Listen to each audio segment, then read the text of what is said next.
Are you sure this isn't something you can handle yourself? I'm sure. Marvel's Spider-Man 2 improves on its forerunner across the board, while saluting the superhero genre over the last 30 years as a whole. With narrative nous and unrivaled spectacle, it's the quintessential superhero game in both story and mechanical gaming terms.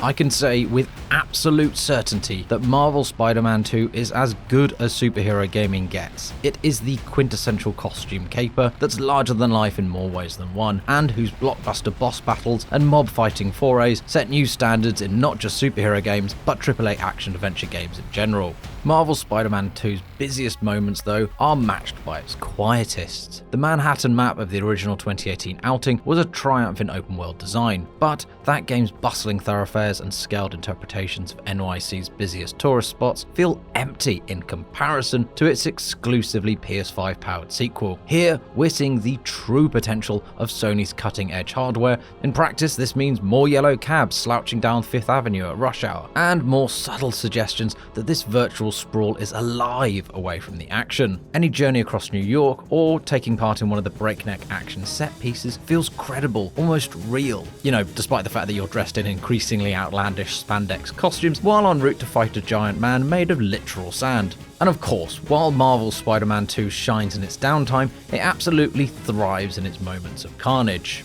That's likely best showcased when the game's duo of Spider-Men, Peter Parker and Miles Morales, join forces in the throes of fast and furious combat. Both Peter and Miles are now fully playable characters, each with their own stakes in the game's general narrative, and with their own tailored offshoot side quests throughout.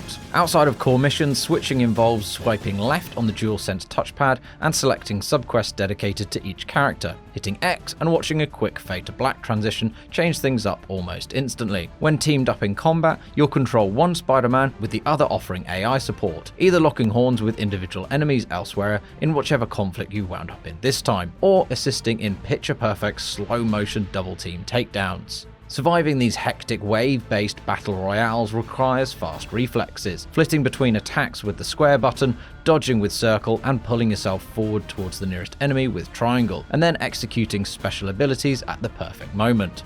Unlike the first game, these abilities are no longer tied to specific suits, but are instead assigned via the pause menu. Mixing and matching your favorites is essential in ascertaining what works best and is most effective for you, as is strategizing the order in which you perform them. You have a suite of skills, gadgets, and tech options to complement all of your abilities, each of which is unlocked with skill points accrued by winning battles and uncovering secrets out in the field. Peter and Miles each have their own individual traits that aid them in combat, while a third tier of shared unlockable skills offer more generalized leg-ups, both in battle and while traversing New York City.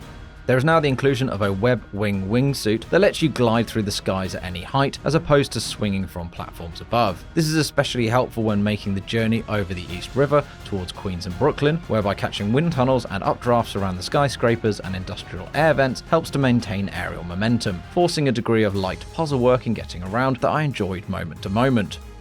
As for the spider suits themselves, Marvel's Spider-Man 2 boasts 66 in total, 34 for Peter and 32 for Miles, each of which is a nod to a specific era or story thread in Spider-Man's storied multimedia lineage. One of those, of course, is the symbiote suit, and while it's impossible to properly dig into why this is so special here without spoiling some pretty key narrative beats, know that it is special.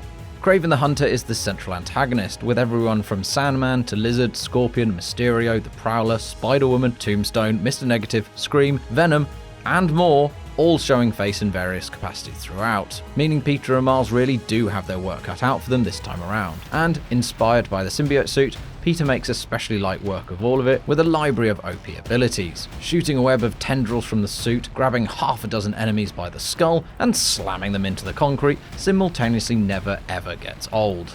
Unlocking the game world's various districts is a far more organic process in Marvel's Spider-Man 2 compared to its forerunners, with discovery hinged on simply physically entering areas as opposed to the first game's Far Cry-esque comms tower interactions. Like its predecessor, the world map is littered with extracurricular activities away from the main quest. They take the shape of designated photo ops, raidable enemy gang headquarters, randomly generated crime scenes, and time trial style puzzles, each of which offers a predetermined amount of tokens used to unlock skills, tech, gadgets, and more. For a sense of scale, I'd completed less than 50% of the game in its entirety after beating story mode, meaning there's loads more to dig into after the credits roll. My only notable criticism of the game is tied to this very point. Despite being succeedingly paced throughout its first and second acts, the game's third act struggles to maintain the same consistency in tension and momentum. That's not to say it lacks either, but similar to the likes of The Last of Us Part 2, there's a section towards the end where I was sure I was nearing the final scene, before it lulled,